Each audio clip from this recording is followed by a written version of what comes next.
আমাদের মধ্যে অনেকেরই ধারণা থাকে বেশি উপকরণ আর মশলা ব্যবহার করলেই রান্না মজার হয়। ব্যাপারটা কিন্তু তা নয়। কিছু রান্না আছে যার উপকরণ যতটা সাদামাটা থাকে রান্না ততটাই মজার হয়। যেমন এই ইলিশ মাছ। আসসালামু আলাইকুম, ওয়েলকাম টু শর্মিলি কিচেন। আজকে আমি ইলিশ পোলাও রান্না করে দেখাবো। ভাবছেন এ আবার নতুন কি? হুম, নতুন কিছুই নয়, সেই পুরানো দিনের খাবার।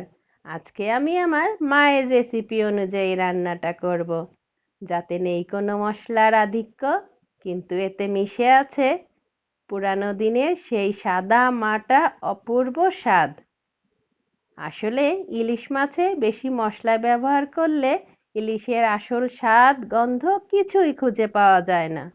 রান্নাটিতে মাছের ফ্লেভার আমরা পুরোপুরি পোলাওয়ের মধ্যেও পাবো।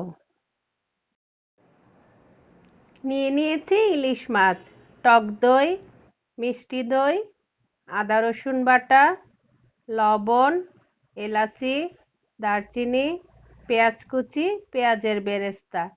আরও লাগছে আমার পোলাওয়ের চাল, তেল এবং রান্নার জন্য পানি। চলে যাচ্ছি মাছ রান্না করতে।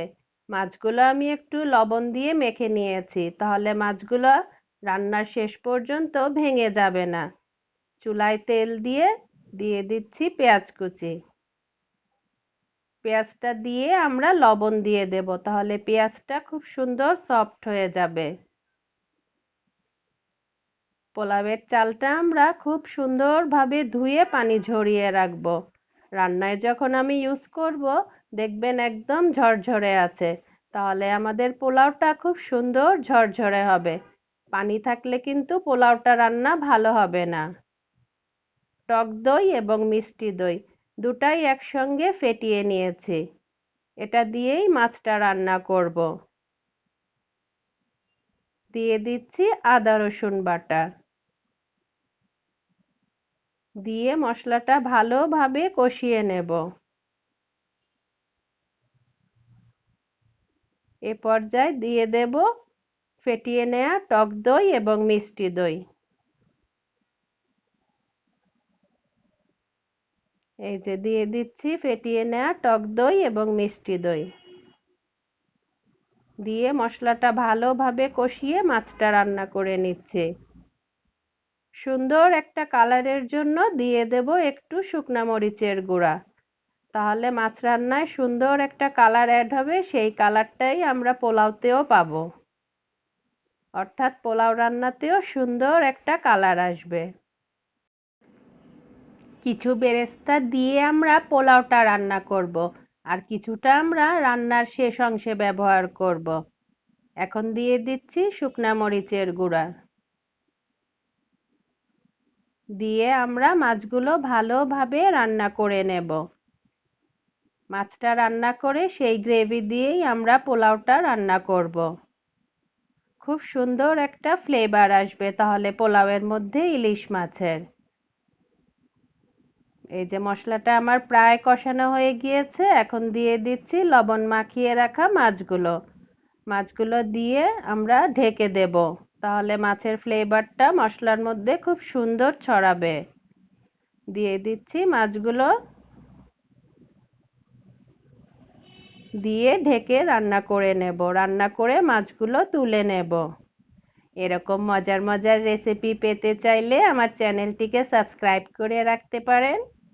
আর আপনি যদি ফেসবুক থেকে দেখে থাকেন পেজটিকে ফলো করে রাখতে পারেন। প্লিজ বন্ধুরা ছোট্ট একটি লাইক দিয়ে ভিডিওটি ফুল ওয়াচ করবেন। আপনাদের ছোট্ট একটি লাইকের সাহায্যে আমার এই ভিডিওটি অনেকেই দেখার সুযোগ পাবে।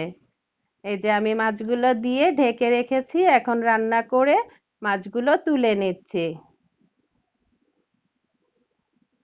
তুলে নিয়ে এই গ্রেভির মধ্যে আমি পানি ঝরিয়ে রাখা পোলাওয়ের চালগুলো দিয়ে কষিয়ে নেব এবং পোলাওয়ের জন্য কিছুটা মশলা আলাদাভাবে অ্যাড করব। এই যে মাছগুলো তুলে নিচ্ছি।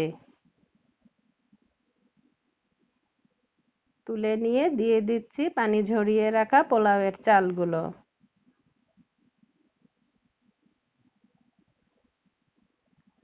পানি ঝরিয়ে রাখলে খুব সুন্দর ঝরঝরে পোলাও রান্না হবে। একটা পোলাওয়ের সঙ্গে একটা পোলাও লাগবে না।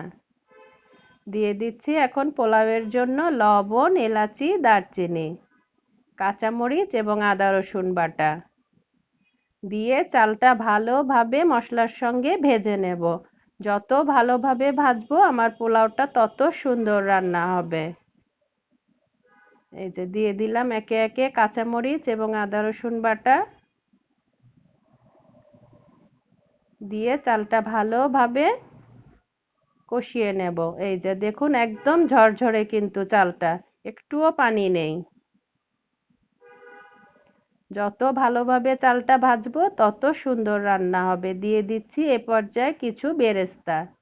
আমার কাছে পাত্রটি ছোট মনে হচ্ছে, পাত্রটি আমি চেঞ্জ করে নেব। বড় পাত্রে রান্না করলে মাছগুলোও ভাঙবে না এবং পোলাওটাও সুন্দর ঝরঝরে হবে।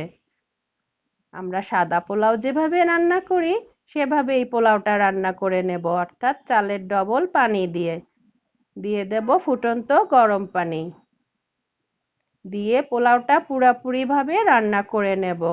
একটু ভেজা ভেজা থাকা অবস্থায় মাছগুলো অ্যাড করে দেব, দিয়ে দমে রাখবো। এই যে দিয়ে দিচ্ছি ফুটন্ত গরম পানি দিয়ে চালটা ভালোভাবে রান্না করে নেব। এই যে ফুটন্ত পানি দিয়ে আমরা পোলাওটা রান্না করে নিচ্ছি।